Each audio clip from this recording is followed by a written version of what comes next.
título de esa bella obra tan hermosa, excelente, excelsa, el velo de Isis desvelado, se levantó el velo y nos muestra los secretos de la naturaleza. En la última sección estuvimos analizando el gran conflicto que existe entre lo que es la conciencia, los estados de conciencia, querer, pensar, amar, y con lo que pasa en el sistema interno del sistema nervioso, cómo se mueven esas moléculas, como dicen los científicos, que los pensamientos son provocados por cambios de moléculas como serotonina, dopamina, etc.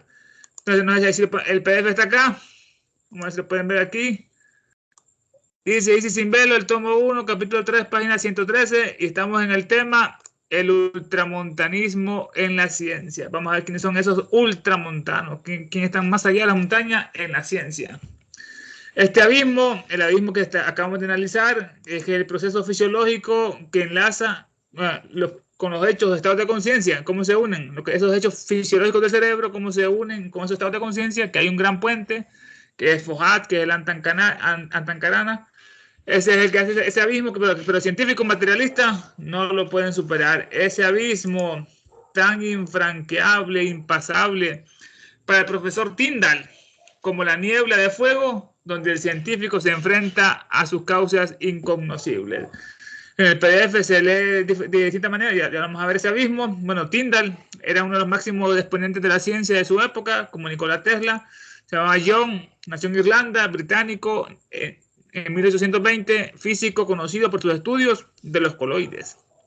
Confirmó la teoría de la biogénesis, formulada por Luis Pasteur, el origen de la vida.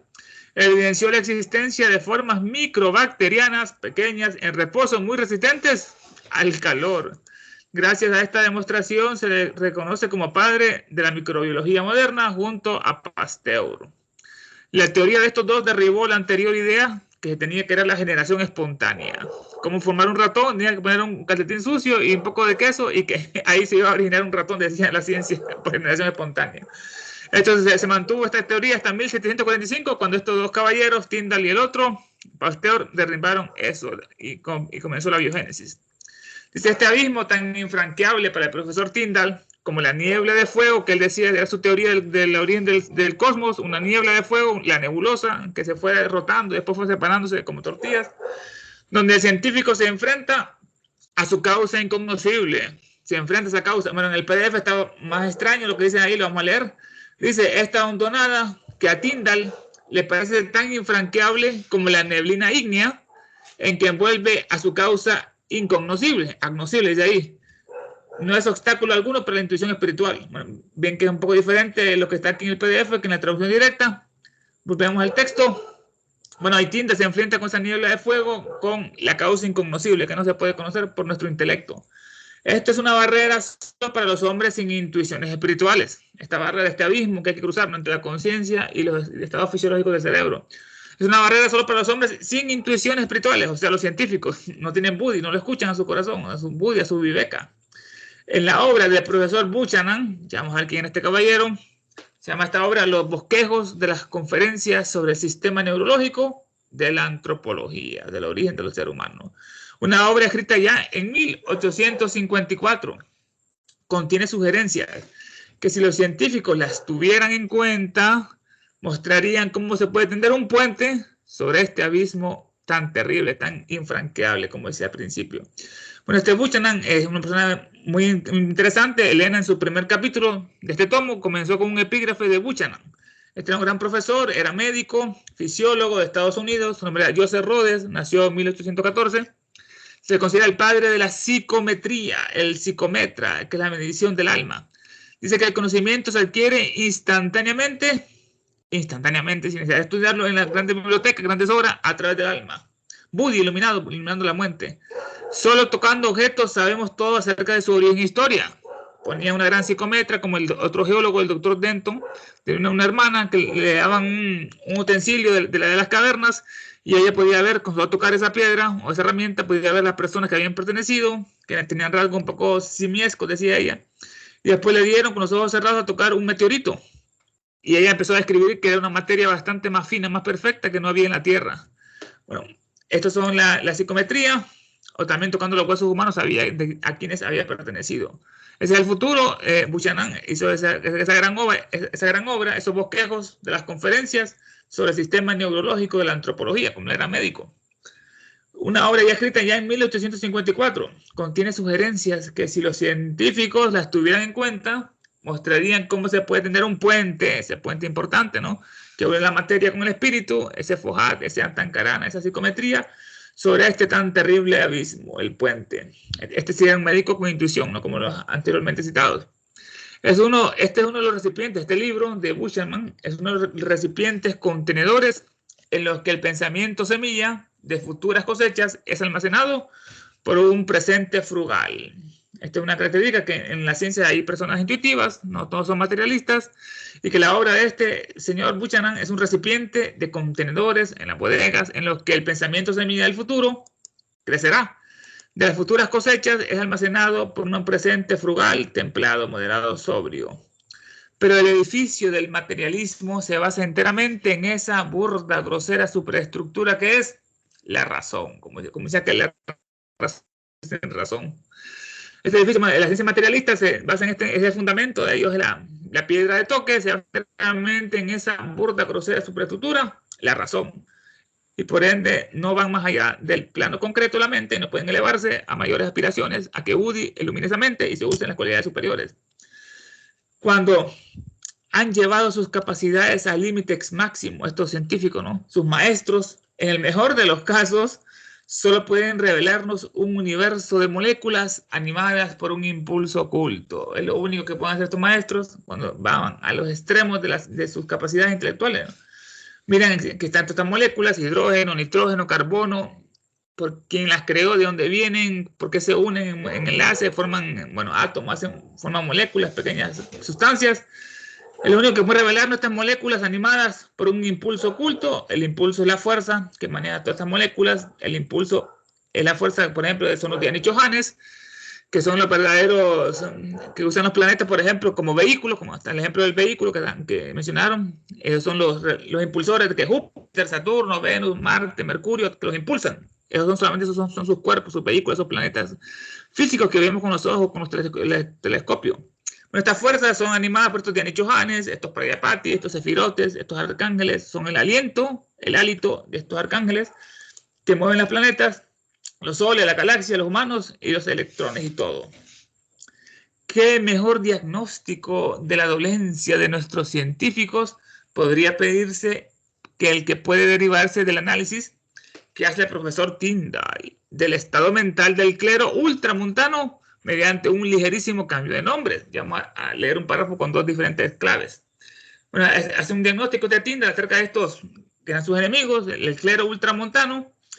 Esto es una teoría eclesiástica del Vaticano que afirmaba la primacía espiritual y jurisdiccional del Papa sobre el poder político, como era en la Edad Media, ¿no? Que mandaba a los reyes, era el Papa. Y por consiguiente, la subordinación de la autoridad civil a la autoridad eclesiástica, una teocracia. Era un partidario defensor del más alto poder y amplias facultades del Papa, que lo declararon inefable los jesuitas, ¿no? Que no puede equivocar un hombre. Que ese ultramontano quiere decir literalmente más allá de las montañas, más allá de los Alpes, que es la cadena montañosa que separa Italia, Roma y Vaticano de los demás países de Europa. Pues se llaman los ultramontanos, eran los que querían que el Papa mandara, por ejemplo, en Francia, en Italia, que no fuera el rey, sino el papado. Bueno, ¿cuál es este diagnóstico que se tiende acerca del estado mental del clero ultramontano mediante un ligerísimo cambio de nombres? Por guías espirituales, sacerdotes, le hace científicos. Por pasado precientífico, pasado no, que era más el oscurantismo, sustitúyase por presente materialista. Y dígase ciencia por espíritu. Y en el párrafo siguiente tenemos un retrato de vida del hombre de la ciencia moderno, dibujado por la mano de un maestro. Vamos a leerlo en dos ocasiones, primero dedicado a los sacerdotes y después a los científicos. Con eso leer los cambios, que es muy divertido esto, ¿no? Ahí tenemos ese diagnóstico, ese retrato vivo de la ciencia moderna, dibujado por la mano de un gran maestro, Tyndall en este caso, que comienza así. Sus guías espirituales, o sea, sus sacerdotes viven tan exclusivamente en el pasado precientífico, están viviendo en el pasado, ¿no? Como España, América Latina, que incluso Los realmente fuertes intelectos entre ellos están reducidos a la atrofia del cerebro, aunque no piensan, pues atrofia, en lo que respecta a la verdad científica. O sea, ¿no? Tienen pensamientos infantiles, nunca crecieron. Tienen ojos y no ven, como dice aquella parte interesante, ¿no? Tienen oídos y no escuchan. Muertos vivientes, pues zombies, autómatas. Porque tanto los ojos como los oídos están poseídos por las imágenes y los sonidos de otra época, se quedaron en el pasado, pues. En relación con la ciencia, el cerebro de los ultramuntanos, comparado con uno con otro, por falta de ejercicio, ese cerebro de los católicos, espiritualmente el cerebro no desarrollado de un niño, son infantiles, ¿no? El bien y el mal, el diablo, el agua de fuego, el azufre, se quema un cuerpo que ya no hay cuerpo, es el alma, bueno, ese sufrimiento eterno. Y así es que, como niños en el conocimiento científico, los sacerdotes, ¿no? Son niños, pero como poderosos usurpadores del poder espiritual entre los ignorantes. Por eso están en contra de toda educación verdadera los católicos, porque saben que se dan cuenta que su religión es una tontería. Pero tienen mucho poder, son grandes usurpadores del poder espiritual entre los ignorantes. El cura, el sacerdote, el obispo, apoyan estos, imponen y hacen cumplir prácticas suficientes para hacer sonrojar las mejillas de los más inteligentes de entre ellos. Increíble, ¿no? Apoyan, imponen, por ejemplo, lo que pasó con pagar el diezmo, que es la tontería de los cristianos evangélicos. Esos curas, esos pastores que son los únicos que prosperan, que son grandes criminales, como Cash Luna, que lavaba del narcotráfico en Guatemala, y así grandes otros pastores televisivos que están por todas partes, como aquel de la luz del mundo, o la oscuridad del mundo, ¿no? Que era de Guadalajara, que violaba a las niñas, y se lo dieron como 18 años, y qué increíble, ¿no? Bueno, así que estos apoyos, no, que era como el rey David, dice que quería estar con jovencitas, y está en la tontería de la Biblia, y así convencen a la gente que pobres, y así las engañan a sus hijas y las violan, estos grandes pederastas. Bueno, estos apoyan, los católicos imponen y hacen cumplir prácticas, bueno, dijimos el diezmo, también están las primicias, de lo que primero que nazca tiene que hacer ese pastor que no trabaja, que no es pastor, es un lobo, pagar dinero para ir al cielo, como fue lo que hemos comentado muchas veces con Lutero, ¿no? Así nació la Reforma, que liberó a muchos países de la carga del Vaticano, y hoy en día son los más prósperos, son los más felices, y donde menos miseria hay, que son Dinamarca, Noruega, Suecia, Islandia, todos estos países nórdicos, donde no hay católicos. Bueno, que no tienen el poder. Esas son las prácticas que hacen cumplir estos líderes usurpadores a las personas más ignorantes, suficientes para hacer sonrojar las mejillas de los más inteligentes de entre ellos, de los católicos. Esto acaba de Tyndall, el científico, prefacio de sus fragmentos de ciencia. Ahora vamos a traspolar lo que nos comentaba al principio. Vamos ahora a leer la versión científica. Y esta versión católica, la crítica, muy, muy sana, dice, bueno, sus científicos viven tan exclusivamente en el presente materialista, el presente pues ya pasó, que incluso los realmente fuertes de intelectos entre estos científicos están reducidos a la atrofia en lo que respecta a la verdad espiritual. Espiritual, ¿no? Como no creen eso, bueno, imagínense, no utilizan una mano o la otra. Tienen ojos los científicos y no ven, oídos tienen y no escuchan, porque tanto como los ojos como los oídos están poseídos por las imágenes y los sonidos de otra época. En relación con lo espiritual, el cerebro de los científicos, por falta de ejercicio en la parte espiritual, espiritualmente el cerebro no desarrollado de un niño en la parte espiritual. Así es que como niños, en el conocimiento espiritual, estos científicos, pero como poderosos usurpadores del poder científico, entre los ignorantes, estos apoyan, imponen y hacen cumplir prácticas suficientes para hacer sonrojar las mejillas de los más inteligentes de entre ellos. Tyndall, ahí está el fragmento. Nos dice Elena magistralmente, el ocultista sostiene este espejo ante la ciencia para que ella pueda ver cómo se ve ella realmente misma. Interesante párrafo de Tyndall y el clero, ¿no? Estamos en conflicto, religión, ciencia. Bueno, si tienen comentarios, hermanos, preguntas, las hacen, interrumpen ahí. Y si están leyendo el PDF, a ver qué dice allá, si está igual o un poco diferente. Dice, desde que la historia registró las primeras leyes establecidas por el hombre, ya estamos entrando a otro tema, las leyes del hombre, el código Hammurabi, desde que la historia registró las primeras leyes establecidas por el hombre, nunca hubo un pueblo cuyo código judicial no basara las cuestiones de la vida y de la muerte de sus ciudadanos en el testimonio de 2 o 3 testigos creíbles. Se ocupaban 2 o 3 para matar a alguien, los testigos que vieron algo que no eran ojo por ojo y diente por diente. Por boca de 2 testigos o de 3 testigos, el que es digno de muerte será ejecutado. Este era el gran sirviente de un demonio, nuestro Moisés. por boca de 2 o 3 testigos, lo que es digno de muerte será ejecutado, dijo Moisés. El primer legislador que encontramos en la historia antigua de Occidente, ¿no? Eso está en el Deuteronomio, capítulo 17, versículo 6. Bueno, es interesante lo que dice Elena en el glosario teosófico sobre Moisés, como nosotros de niños nos lavan el cerebro, que fue un patriarca, que no sé cuánto que lo otro, que abrió el mar rojo y tantas otras hechos fabulosos. Hace muchos siglos, dicen en el glosario, Moisés, que las fábulas orientales, allá Oriente, India, atribuyen a Baco, el gran dios Baco, Dionisio, todo lo que los judíos han dicho de Moisés. Este es el origen de Moisés, es Baco, el dios del vino, Dionisio, ¿no? Baco tuvo 2 madres, así como Moisés, ¿no? Que primero era una, que un decreto había en Egipto que matara a todos los niños que nacieran hombres, solo las mujeres vivían, porque se estaban reproduciendo mucho como animales, y eran bastante salvajes y degenerados, y hubo ese edicto. Entonces la madre vigiló a la hija al faraón, dice la historia, ¿no? Y le tiró la canasta con Moisés, que quiere decir el rescatado de las aguas, algo parecido. Bueno, Baco tuvo 2 madres, igual Moisés. Baco lo salvaron de las aguas, igual que aquel. Baco pasa el Mar Rojo con un ejército, como el Mar Rojo que se abrió, ¿no? Baco cambia las aguas en sangre, como el Nilo, otra plaga que mandó. Dice la historia que me agarró su bastón, lo metió y se convirtió en sangre el Nilo. Baco tenía cuernos y un tirso poderoso, un tirso es uno de estos bastones. Sobre los cuernos dicen cuando en el Sinaí, cuando miró a Jehová no sé cuánto, estuvo allá 40 noches arriba y al descender tenía 2 cuernos o 2 pilares de luz en la cabeza, dice el relato de la Biblia de Moisés. Baco fue creado en una montaña, Nisa, igualita, aquí viene la palabra Sinaí, Nisa, al revés, Nisa. Baco se vengó del rey Penteo de Tebas, lo mismo Moisés del faraón. O sea, vemos que todos estos personajes son fabulosos, son caricaturas de todo esto del Antiguo Testamento, agarrados de lo que son de tradiciones más antiguas, está más sincretismo. El otro por el otro, Marduk y tantos otros. Bueno, vamos a las leyes, la muerte, lo que decía el ojo por ojo y diente por diente, Moisés, que por boca de 2 o 3 testigos será ejecutado quien es digno de muerte. A este propósito, dice el gran Montesquieu, vamos a quién es este, las leyes que condenan a muerte a un hombre por la declaración de un solo testigo, son fatales para la libertad. Esto es el barón de Montesquieu, muy conocido con Rousseau con el siglo de las luces de la Ilustración, nació en 1689, nació en París, era un gran filósofo, jurista, lo que es, cuya obra se desarrolla en el contexto del movimiento intelectual y cultural conocido como la Ilustración.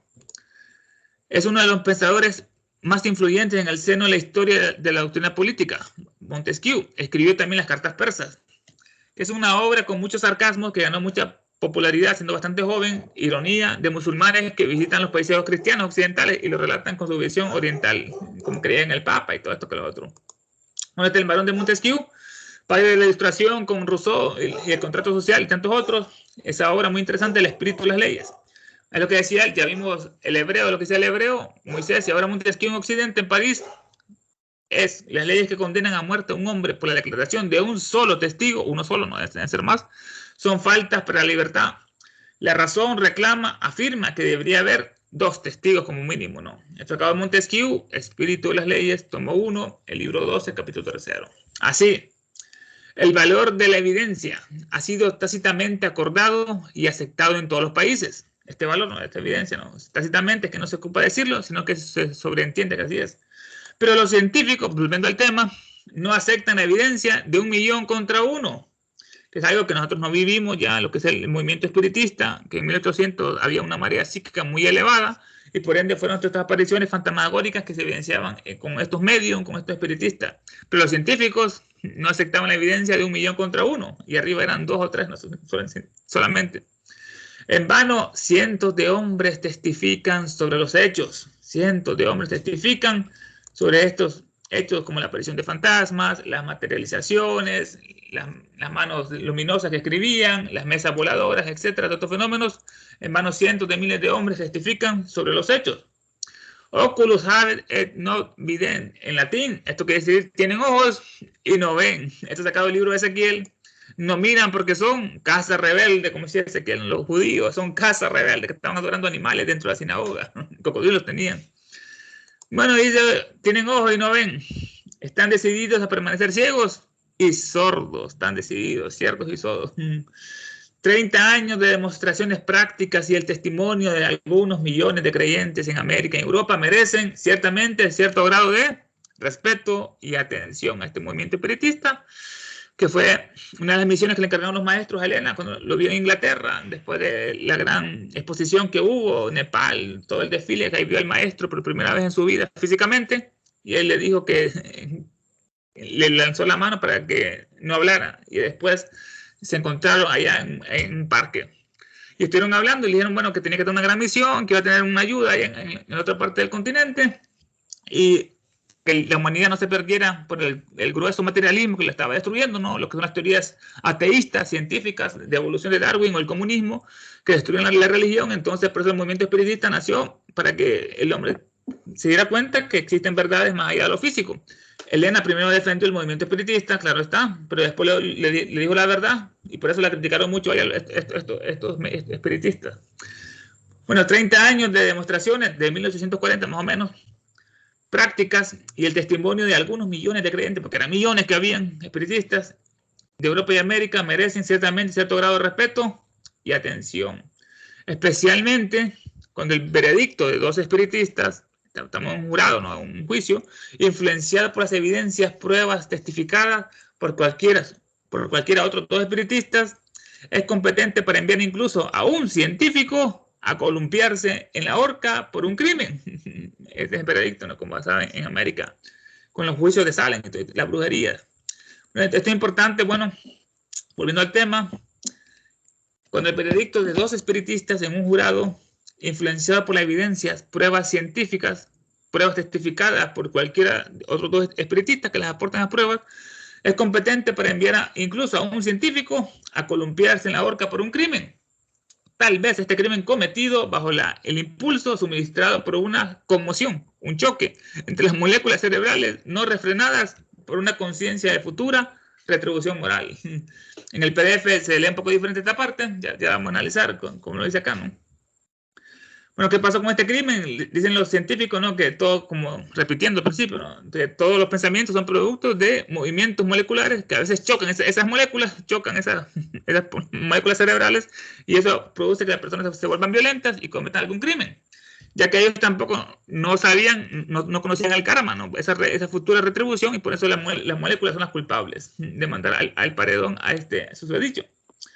Esta futura retribución, una recompensa. La palabra retribución, bueno, literalmente significa distribuir entre las tribus.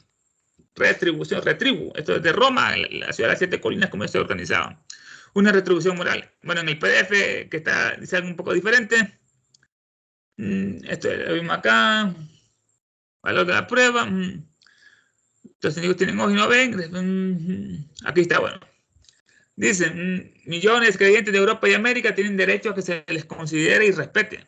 Pero sobre todo cuando el veredicto de un jurado compuesto de dos espiritistas, influido por las pruebas aducidas por los testigos, que son espiritistas también de allá, pudiera condenar a muerte a un científico que hubiese perpetrado un crimen por efecto de la conmoción, el choque de las moléculas cerebrales, no refrenadas estas moléculas por el convencimiento de una futura retribución moral. Bueno, ese es el PDF como está. Dice, hacia la ciencia en su conjunto, esto es importante, ¿no? A la ciencia en su conjunto, como meta divina, como debería ser esta meta divina, todo el mundo civilizado debe mirar con respeto y veneración a la ciencia, ¿no? Porque la ciencia es la única que puede permitir al hombre comprender a la deidad mediante la verdadera apreciación de sus obras. Interesante párrafo. Así como nosotros debemos mirar a la ciencia en su conjunto como una meta divina, algo para alcanzarnos, para conocer la divinidad que está dentro de nosotros. Todo el mundo civilizado debe mirar con respeto y veneración a la ciencia, ¿no? La veneración, una palabra que dice que hay que respetar en grado alto a una persona por su santidad, dignidad, grandes virtudes, o un culto a la divinidad o a las cosas sagradas. Eso es una veneración. Dice, porque la ciencia es la única, dice, que nos puede permitir al hombre comprender a la deidad. Solamente la ciencia, ¿no? Como decía Platón, Dios geometriza. Así, con la ciencia podemos comprender a la deidad, con las matemáticas, con la fórmula, mediante la verdadera apreciación de sus obras. Dice, muy cierto, esto es una gran verdad. En otra parte ya nos dice, ¿no?, que la naturaleza es el libro abierto, escrito por la mano de Dios. ¿Qué categoría, no? La naturaleza es el libro abierto escrito por la mano de Dios o de la divinidad. Es un libro abierto que podemos en cualquier momento leerlo y verlo. Conocemos sus leyes, sus principios y la vida cómo se infunde en todas partes, ese prana, ese fojat. A este propósito, Tito dice Webster, la ciencia es la comprensión de la verdad o de los hechos. Es una investigación de la verdad por sí misma y una búsqueda del conocimiento puro. Qué gran concepto. Este Webster se llamaba Noam, nació en 1843, era un gran lexicógrafo, editor de Estados Unidos, era un escritor político de libros de textos de allá, reconocido como el padre de la escolaridad y educación de ese país. Noam Webster con su diccionario, ¿no? Era un lexicógrafo, casi diccionario. La ciencia es la comprensión de la verdad. Qué hermoso párrafo. La ciencia es la comprensión de la verdad o de los hechos que son verdaderos, ¿no? que lo justifican. ¿Qué aforismo? ¿Qué sutra ¿no? Es una investigación de la verdad por sí misma. Ciencia, investigación de la verdad por sí misma. Y una búsqueda del conocimiento puro. Qué sublime este concepto, pero Elena lo pone acá. Si la definición es correcta, que hace Webster, entonces la mayoría de nuestros eruditos modernos han probado ser falsos a su diosa, a la ciencia, ¿no? Ha sido falso. La verdad por sí misma, como decía Webster. ¿Y dónde debería buscarse las claves, las llaves de todas las verdades de la naturaleza? ¿Dónde? Si no es en el misterio hasta ahora inexplorado de la psicología. Ya veremos un poco más de psicología. ¿Dónde debemos buscar esas claves, esas llaves de todas las verdades? En la naturaleza misma, ¿no? La naturaleza es el gran misterio. Y el hombre es la clave o la llave del hombre, ¿no? Con sus 7 sellos de todas estas verdades de la naturaleza. Una buena pregunta, ¿no? Dice al final de esta obra, en las últimas páginas, que el hombre es la llave y el cerrojo es la naturaleza. Si se unen los dos, pueden abrir los misterios de los 7 sellos. ¿De dónde pueden buscar las claves, las llaves de todas las cosas, de las grandes verdades de la naturaleza? Si no es en el misterio hasta ahora inexplorado de la psicología. Dice en la parte, bueno, en el frontispicio del oráculo de Delfos, hombre, conócete a ti mismo y conocerás al universo y a los dioses, que todos están dentro de nosotros mismos, que somos el microcosmos del macrocosmos. Ese misterio de la psicología, dice la naturaleza, bueno, eso ya, únanse la naturaleza y el hombre y se abrirá el portal. Y la psicología, en otra parte comenta que hay una gran diferencia entre la psicología occidental con la psicología oriental. La nuestra está en pañales, con una ventaja de más de 20.000 años de estudios psicológicos que han tenido los orientales. Por eso ellos hacen, o sea, es más fácil para ellos la levitación, los faquires, caminar sobre el agua y tantos otros prodigios que realizan más frecuentemente en Oriente. El encantador de serpiente, etc. Ay, dice Elena, ay, pobre de mí, que al interrogar a la naturaleza, tantos hombres de ciencia, científicos interrogando, clasifican delicadamente sus hechos y eligen para el estudio solo aquellos hechos que mejor refuerzan a sus prejuicios. Qué manera poética, como lo cierra esta parte. Ay, pobre de mí, que los científicos al interrogar a la naturaleza, están interrogando, tantos hombres de ciencia, clasifican delicadamente sus hechos, que son tantos, ¿no? Y eligen para el estudio, solo eligen, o sea, son proselitistas, eligen para el estudio solo aquellos hechos que mejor refuerzan a sus prejuicios, a sus creencias de todos ellos. Bueno, aquí terminamos el estudio, hermanos. Si tienen preguntas, comentarios, volvemos a la primera página, a ver qué les pareció, a ver si algún comentario todos ustedes, hermanos.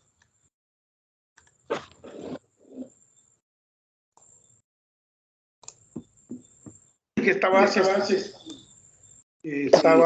leyendo el documento. ¿Y de esto? Sí, de ahí estaba leyendo.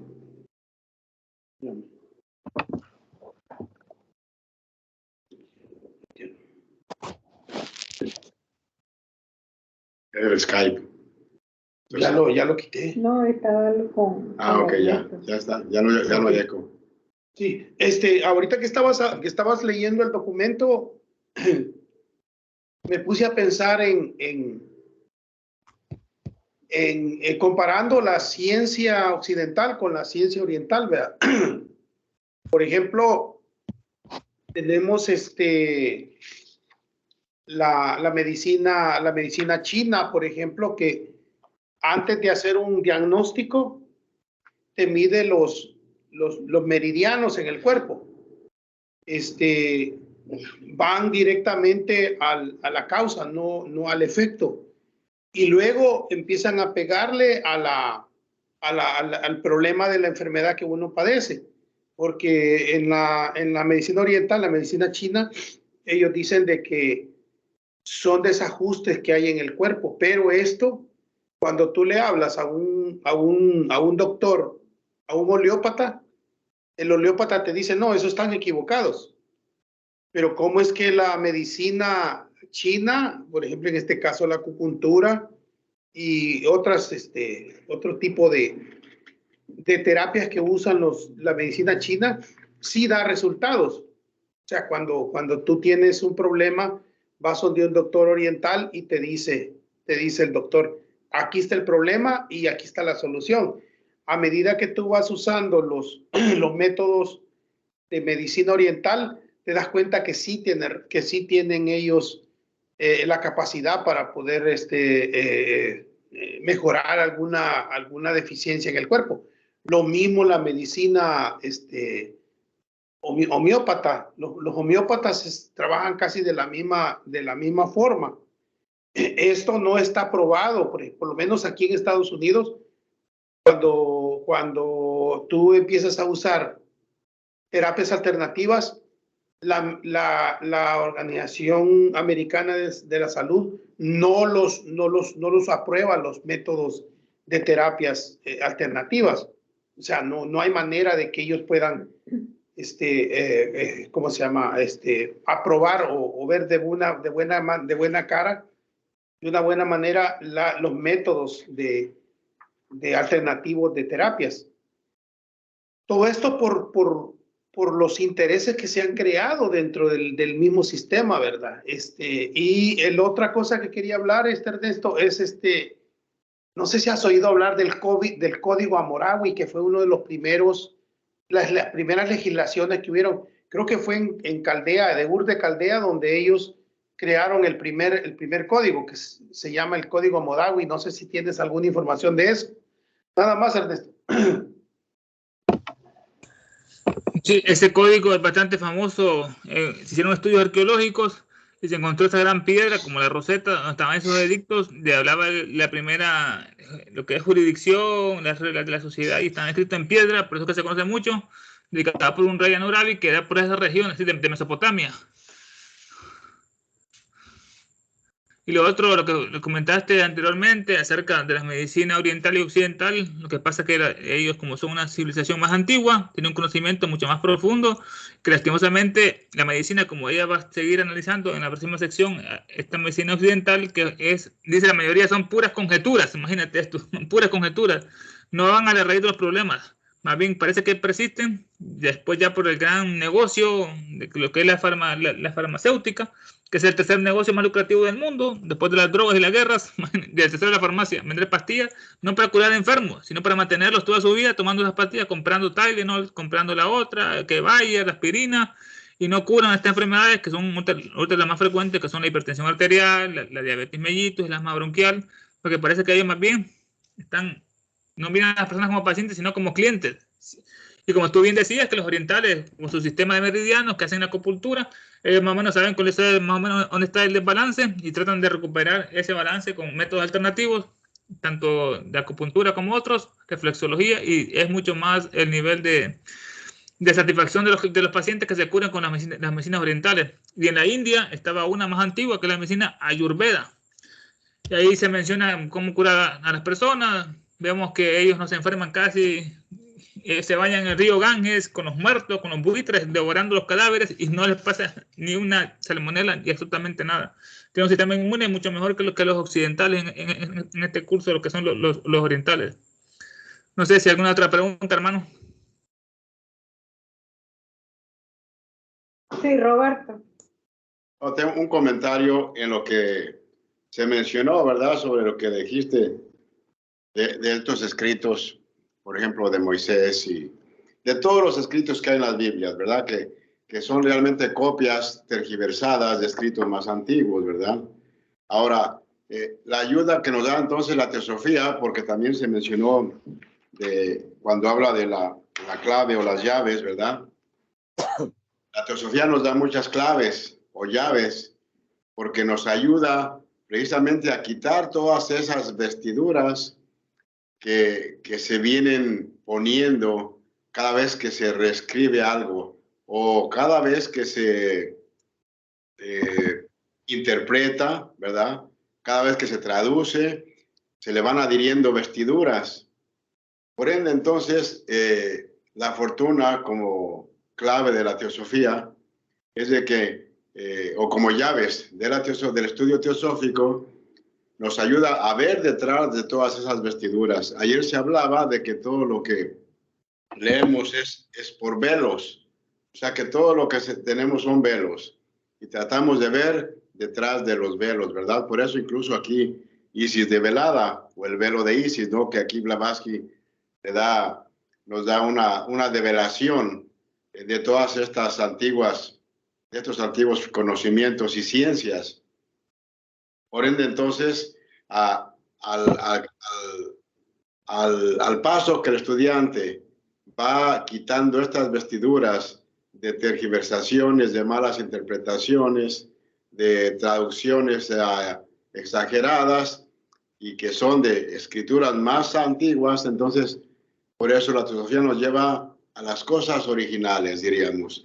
Y no nos vamos a quedar ni con la palabra, ni con la frase, ni con el símbolo, sino que vamos más allá. Por eso el entendimiento teosófico nos abre las puertas y los ojos para ir entendiendo idiomas que no conocíamos.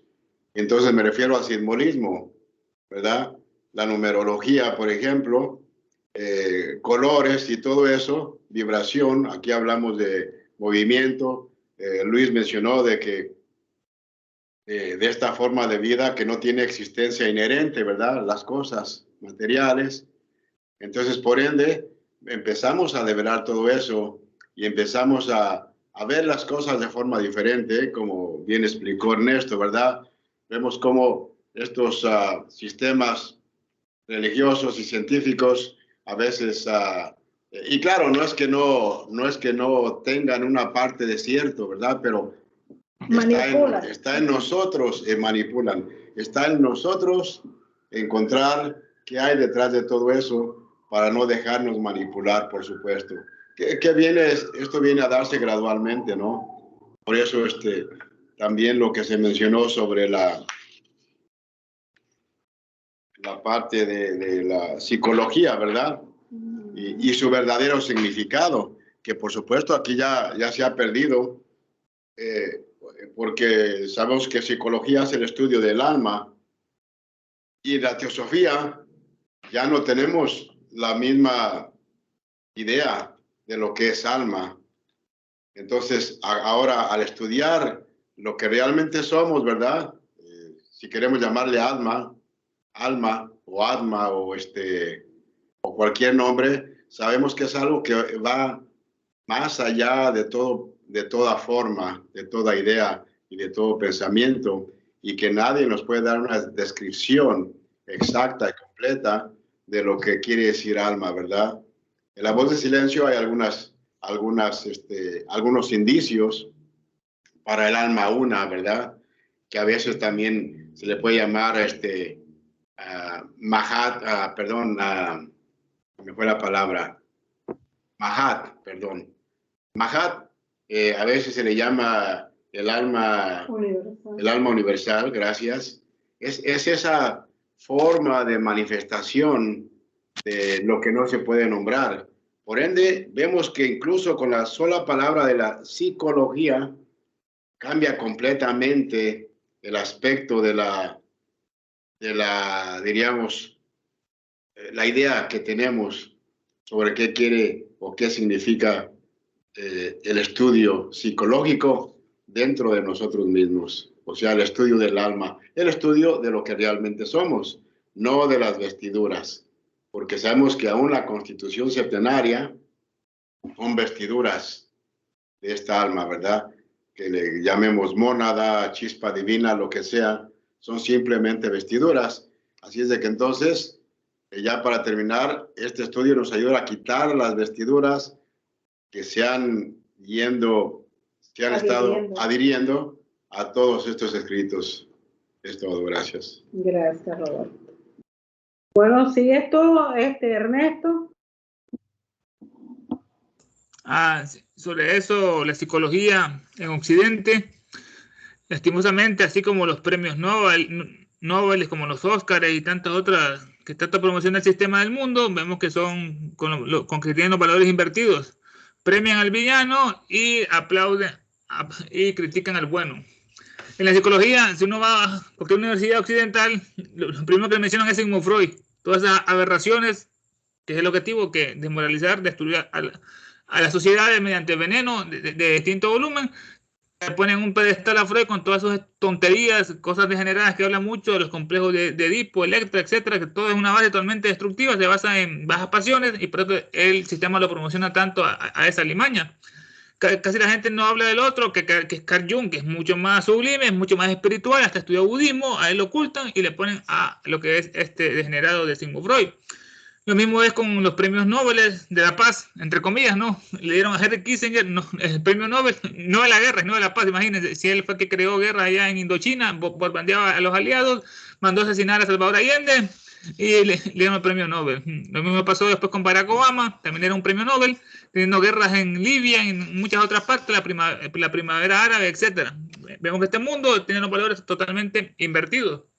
Y en la física lo mismo ocurre con Albert Einstein, no tienen un pedestal a un gran genocida que contribuyó a hacer la bomba atómica y que el presidente Eisenhower no quería tirarlo sobre poblaciones civiles, y Einstein le mandó una carta diciéndole que había que matarlo para así demostrar la gran supremacía blanca en contra de los nipones, en contra de los japoneses. Este Occidente, como dice, y por eso que este libro, o Elena, el sistema lo oculta mucho, nunca hablan de ella ni en Discovery, ni en History Channel, en nada pues de Univision, Telemundo, hablan sobre esto, porque aquí te dicen la verdad. Y la verdad nos hace despertar y nos hace darnos cuenta que todos estos son demonios, que es su sueño, ¿no? que lo adoren como dioses, es el sueño de todo demonio, ¿no? Y por eso que destruyen y ocultan tanto estas grandes verdades. Lo mismo pasa en la literatura, la gente premia a García Márquez, a Isabel Allende, que Pablo Coelho, y son libros totalmente degenerados o estultos o superficiales, para medir un poco cómo funciona esa estructura, ¿no? Que uno piensa antes, el premio Nobel, eso es algo en el mundo, hay algo de justicia en el mundo, y veamos que todo eso es el mismo marketing. En los Óscares, todas las películas que hablan de los judíos como víctimas, que los ponen así, como el pianista, pobrecito, mira cómo campos de concentración, que no sé cuánto, que Auschwitz, que Austria. Y vemos que ellos son los grandes genocidas, que ellos fueron los que crearon las guerras mundiales, que son los que se dedican a traficar la droga por el mundo, como Al Capone y tantos otros. Y eso es lo que el sistema te dice. Ellos fueron los que mandaron a asesinar al archiduque Francisco José, y así se creó la Primera Guerra Mundial. Y después vino la reacción. El comunismo también fue una invención de la judería. Financiaban a todos los comunistas porque tomaran el poder contra el zar, porque los judíos no eran ciudadanos en esos imperios. Pero bueno, eso es historia de otro costal.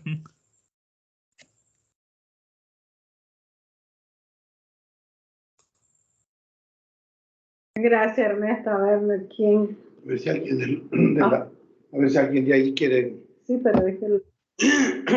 Argelia no le va. Argelia está con el micrófono abierto.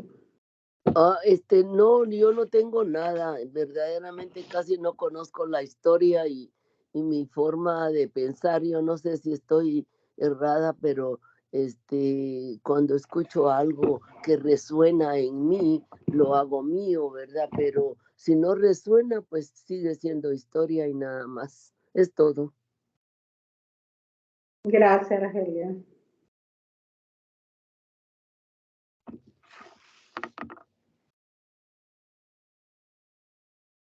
Ok. Tú tienes el micrófono, Ernesto.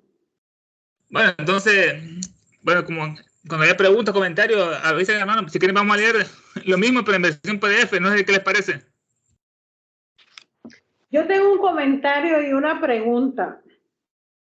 Basado en lo que se está diciendo de la medicina, si lo vemos actualmente, la medicina te dan una pastilla como tú describiste ahí, que para el dolor, que para esto, para el otro. Entonces a veces yo me pregunto, ¿qué va a estar la medicina? Nos va a decir como un pedazo de carne de una cabra para que puedas conocer la montaña. Entonces la medicina no nos puede dar eso. No sé si me estoy explicando lo que quiero decir, ¿no? Porque la medicina, digamos, yo me tengo que tomar una medicina todos los días porque no tengo la tiroides. Entonces, esa medicina le manda a decir al cerebro, no produzca algo porque se me puede ser canceroso. Entonces, como el cerebro tenía que mandarle cierta sustancia a la tiroides, que ya no la tengo, entonces esa medicina le manda a decir al cerebro, no, ya no la necesito, es un sustituto. Oye bien, está sustituyendo un órgano, la pastilla. Entonces mi pregunta es, como los científicos están sustituyendo todo, ¿van a sustituir el conocerme? Porque la droga lo que hace es volverte a un éxtasis total. Las comidas, hay ciertas comidas que te producen cierto movimiento en las glándulas. Las comidas. Entonces yo me pregunto también, ¿qué? ¿Van a decir que un pedazo de carne de una cabra me va a hacer sentir la hierba o ver el firmamento o las montañas que la cabra ha visto? Aquí Roberto parece que me va a contestar. Primero Luis. Primero Luis. No, es que lo que pasa, yo creo que Ernesto me va a decir que está bien esta cuestión. Lo que pasa es que los métodos alternativos terapéuticos, por ejemplo, los métodos de la medicina chamánica, en ellos la herbolaria y otros métodos se han perdido. Aquí en Occidente, aquí específicamente en Estados Unidos, se ha perdido el ojo clínico. El ojo clínico que tú llegabas, no sé si todavía ahí en Centroamérica se hace así de esa manera. El doctor llegaba, tú ibas donde el doctor y tú le ibas y le consultabas. Y el doctor, estoy hablando medicina normal, ¿verdad? Medicina homeópata, él te empezaba a hacer una serie de preguntas. Te preguntaba de tu historial médico, tu historial desde tus antepasados hasta en la actualidad. Entonces él, de acuerdo a lo que él miraba y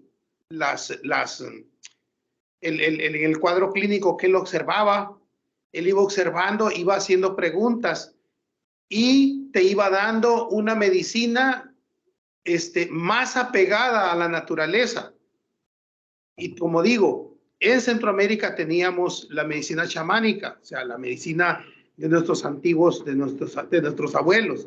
Entre ellos se usaba la herbolaria, se usaban métodos de baños y tés y todo esto. Curiosamente, la medicina oriental es muy parecida a esto. Lo que se ha perdido aquí en Occidente, vuelvo otra vez, el cuadro clínico ya no existe. ¿Qué es lo que pasa? El doctor del corazón te ve el corazón nada más. El doctor de los huesos te ve solo huesos. El doctor de esto. Entonces, ellos al fragmentar la medicina occidental, al fragmentar al ser humano, llega un momento en que ya no le pueden ayudar porque la medicina es así, es fraccionaria.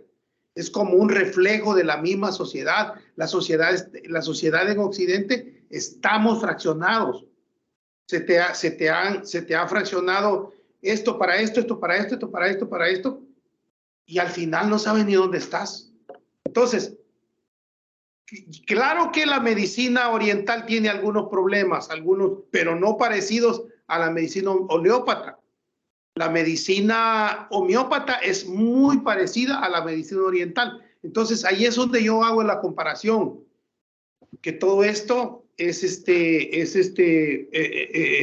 parte del reflejo de la misma sociedad. La misma sociedad te está indicando que hay algo que no está correcto. Nada más es de esto. Gracias, Luis. Sí, un comentario, no es para contestar tu pregunta, solamente que si vemos cuáles son los propósitos del estudio teosófico, ¿verdad? Y lo acabamos de hablar hace un rato. el verdadero servicio a los demás. Entonces, todos deberíamos usar el sentido común, ¿verdad? Que es el menos común. Entonces, ¿qué es el sentido común? Por ejemplo, para cada quien es diferente, pero de un punto de vista es como decía Willy, que dice José, William Q. Yash, ¿verdad? William Q. Yash toda su vida tomó medicamentos, ¿verdad? Era una persona enferma. John F. Kennedy, John C. Kennedy, se la pasó tomando medicamentos todos los días, ¿verdad? Porque él difícilmente podía caminar. Sin embargo, cumplió con su trabajo. A lo que voy es a esto, de que diríamos que el objetivo no es depender, ¿verdad? Y hacernos esclavos de todos estos medicamentos. Porque sabemos que hasta cierto punto algunas cositas sí son necesarias, ¿verdad? Te enfermas o algo, vas al médico, necesitas que te den algo que te calme los dolores, te va a funcionar, ¿verdad? El problema es que nos hacemos adictos a ciertas cosas y dependientes por ende, ¿verdad? Entonces, la idea es de que el vehículo es necesario mantenerlo activo, ¿verdad? Como el carrito, hay que echarle gasolina y aceite y cuidar sus cositas. Agüita. Con el propósito siempre de trabajar en este mundo, ¿verdad? Claro, y esto, cuando digo para los demás, son palabras mayores porque ni yo lo hago a veces, ¿no? Pero es el propósito, diríamos, de que las medicinas, vamos a usar el sentido común y no ser esclavos de los médicos tampoco, ¿verdad? Ni de las medicinas, pero usar el sentido común para poder seguir trabajando, para estudiar, para llegar a ser lo que queremos ser como estudiantes de teosofía. Y claro, aquí Blavatsky sabemos que les tira directamente a todos estos, ¿verdad? Con guante blanco y directo, sin pelos en la lengua, como decimos en mi país. Exacto, sí. Y entonces, por ende, la idea es de que sentido común para todas las cosas. Lo importante es mantener este cuerpecito, como dice Argelia, este cuerpecito que siga trabajando lo más posible, porque si nos vamos nuevamente a los objetivos, es siempre el bienestar, todo lo que aprendamos que sea para el bienestar de los demás. ¿Solamente? Sí. Okay. Una de las cartas de los maestros dice lo siguiente: produce en la naturaleza y en la esencia del sexto principio del universo y del hombre, y habrá desentrañado la mayor de los misterios de este mundo nuestro. ¿Y por qué no?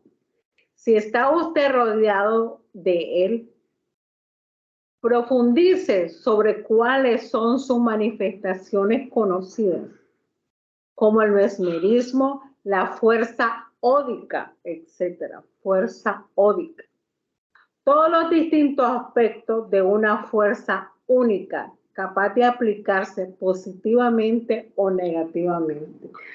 Ahí está lo que se está diciendo de la medicina y sobre todo don Pedro nos habló el otro día de que nos recordó que nosotros somos una fuerza magnética y también podemos automedicarnos hasta cierto punto, como se está diciendo, pero la ciencia actual, y yo creo que es algo repetitivo, no cree lo que no puede medir y pesar.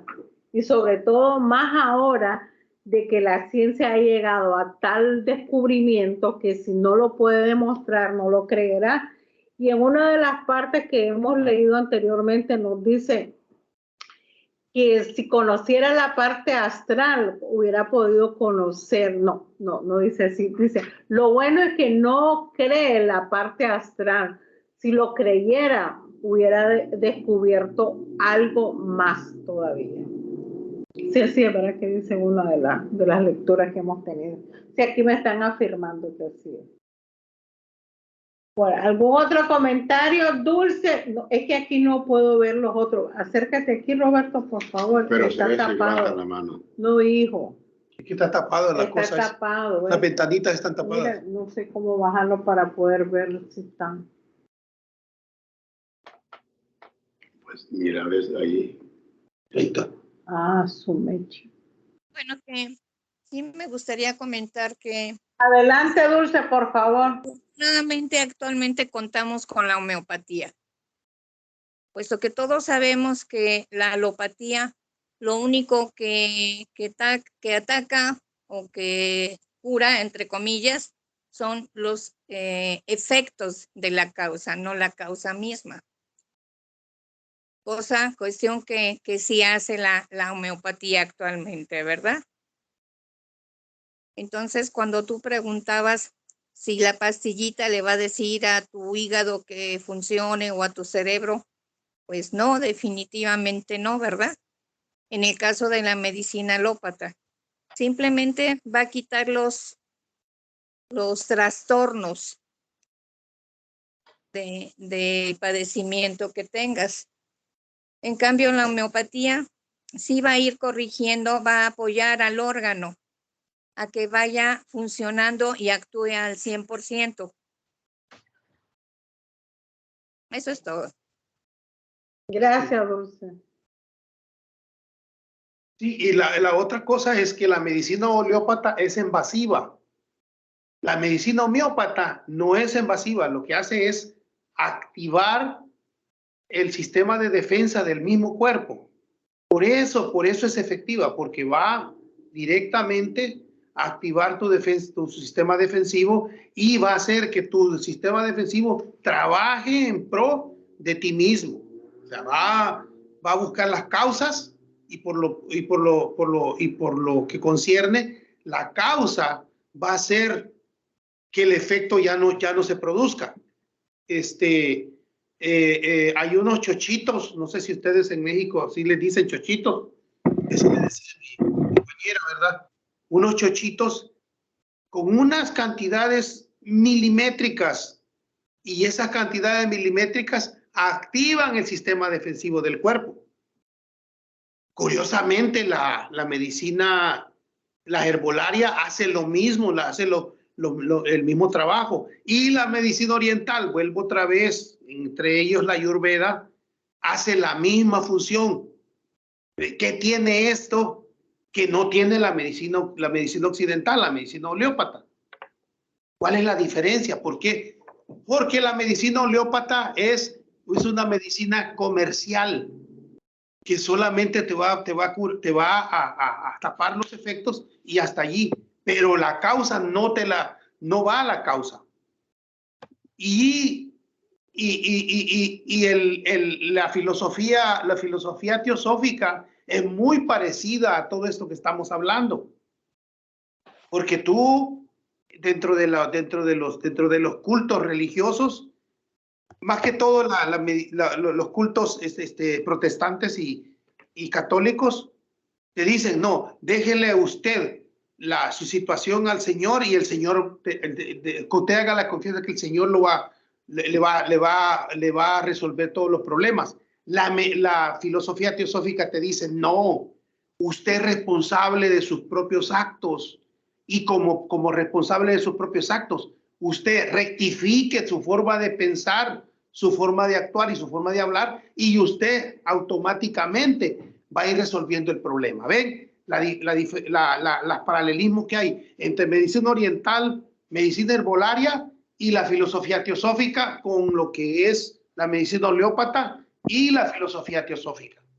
Por eso lo pongo en contraste, y por eso estamos leyendo Isis sin velo, porque la señora no te dice, la señora Blavatsky no te dice, ay, déjele las cosas al Señor y el Señor lo va a resolver. No, porque sabemos que hay una ley de karma, hay una causa y efecto. Miran cómo los paralelismos de la filosofía teosófica. Por eso yo lo ponía en contraste, nada más. Muy buena observación. Me hiciste recordar, ya que se está hablando de Madame Blavatsky, ¿verdad? Porque se dice, ¿verdad? Que no es que se dice, que lo ha hecho, era directo, no tenía pelo en la lengua. Entonces, pero llega un momento, aquí lo vamos a ir leyendo sin verlo, como que se calma y dice como que reflexiona y dice, pero ni modo, ¿cómo le vamos a pedir a los científicos que nos entiendan? Deberían de ser clarividentes. Si no son clarividentes, no van a entender nada. Así lo chirrum, cierra con mano, te estás riendo, Argelia, cierra con mano así diciendo, bueno, ni modo, si no son clarividentes. Por eso ella llama también, le llama la ciencia exacta. Le da otro nombre, porque solo se van a lo medido. Y no creo que ha cambiado mucho. Y otra cosa, cuando Ernesto estaba hablando de los premios Nobel, no sé si, me imagino que debes de saber, Ernesto, pero se te pasó algo y te lo voy a recordar. Que el señor Nobel, él fue el que descubrió la dinamita. Y él no quiso aceptar ningún premio por ese descubrimiento, sino que lo dejó para que fuese ganancia, no, remuneración. Y ahí fue que se formó el premio Nobel. Y eso tiene que ver mucho si vemos como otros descubrimientos también que no quisieron, que fue el otro que recibió un premio, creo que fue el de la bomba atómica, aquí hiciste conexión, pero fue Oppenheimer, exactamente. Él tampoco quiso, y él todo lo contrario, se dio cuenta un poco tarde, pero no se le quita el mérito, de que él no estaba de acuerdo en propagar más lo que era la bomba atómica, porque vio que se estaba destruyendo. Es más, creo que hizo un comentario hasta en la película y en la vida real, hizo un comentario con Nagarjuna hizo el comentario que hizo: yo soy ahora el rey destructivo, algo así. Espero que te hayas acordado un poquito de esto, Néstor. Okay. ¿Algún otro comentario? Ernesto, tú tienes la palabra. Sí, mira, en ese caso, Alfred Nobel, él descubrió la TNT, trinito tolueno, la dinamita, supuestamente para ayudar a la humanidad, para hacer caminos, destruir piedras, etcétera. Pero, ¿qué pasó con el hombre? Cuando tomó el descubrimiento, lo utilizó para la guerra, mandar explosivos, imagínate. Entonces, una mañana se levantó, leyó el periódico y decía una nota que había muerto él mismo. Y la gente estaba celebrando, gracias a Dios que se murió ese gran asesino de la humanidad, no sé cuánto que lo otro, mucha crítica. Y él se deprimió y después con su dinero que él recaudó, él decidió dejar que todos los años premiar todos los avances en los distintos campos de la medicina, la física, etcétera, la química. Y así fue como nacieron esos premios de Alfred Nobel. Mira, como te iba repitiendo, si tú ves un análisis estadístico de los Nobeles, los que más han sido Nobeles, ¿quiénes han sido? Los judíos. Y no es porque sean inteligentes o que roben las ideas como Mark Zuckerberg u otros, ¿no? Sino porque ellos mismos manejan esa academia de los Nobeles, entonces premian a sus propios pupilos. Para que la gente, y lo mismo ocurre paralelamente, vamos de la ciencia, vamos al cine, Hollywood. Como repitiendo, todas las grandes industrias son de judíos, la Metro Golden Mayer, la Paranormal no sé qué, la Columbia Picture, y todos ellos, los dueños de todos esos estudios cinematográficos, son grandes pedófilos o estaban vinculados con el caso de aquel Einstein, de la isla donde estaba Tron, todo eso, una isla donde violaban niñas. Pero entonces, como ellos son los que, volviendo al tema, ¿no? Premios Nobel, pasamos después a los Óscares, lo mismo es con Wall Street, lo que es el sistema económico mundial, es engendrado por los judíos, y son los que dominan el dólar, son los que hacen el papel, fueron los que mataron a Kennedy porque era católico y porque estaba en contra de las sociedades secretas. Todo eso es lo que debemos descubrir poco a poco, levantarnos ese velo que nos han colocado el sistema como la caverna platónica. Todos estamos viendo solo las sombras y les aplaudimos y pensamos que esa es la realidad. Pero hay un sol que da luz, como el camino que nos dio nuestra Elena, un sendero luminoso, que hay que seguirlo porque nos va a iluminar realmente internamente, que es lo mejor, y externamente.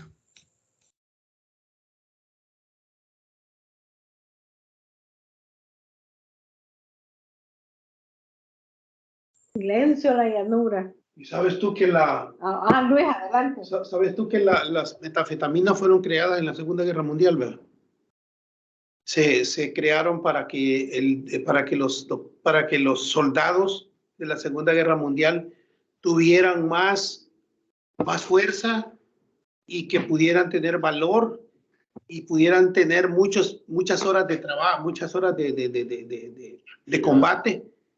Por eso se creó todas las metanfetaminas, el LSD y todos esos fueron creados en la Segunda Guerra Mundial. Curiosamente, en la guerra de Vietnam se usó también el mismo sistema. Todo para la destrucción de la humanidad. Y también aquí en California, vamos a hablar un poquito de California, no de Vietnam para acá.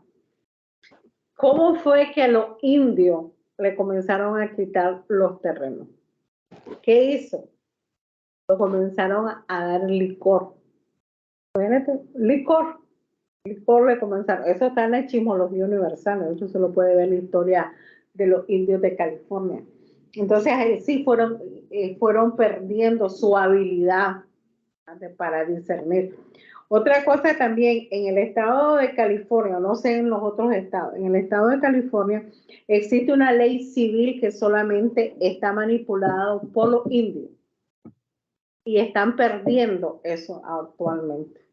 ¿Sabe qué va a pasar en el futuro? Porque los indios tienen su propio código civil. Nativos. Sí, los indios nativos tienen su propio código civil, pero desafortunadamente la legislatura de ellos mismos están cediendo eso. Entonces, ahí vamos viendo en qué va a quedar. Adelante, Roberto, nos va a explicar. Bueno, no es la primera vez y ya todos sabemos, ¿no? Que todas las civilizaciones nos autodestruimos, ¿verdad? Entonces, sabemos que incluso aquí va a suceder, está sucediendo y va a suceder. Pero diríamos, ¿cuál es el alivio del estudiante de la teosofía?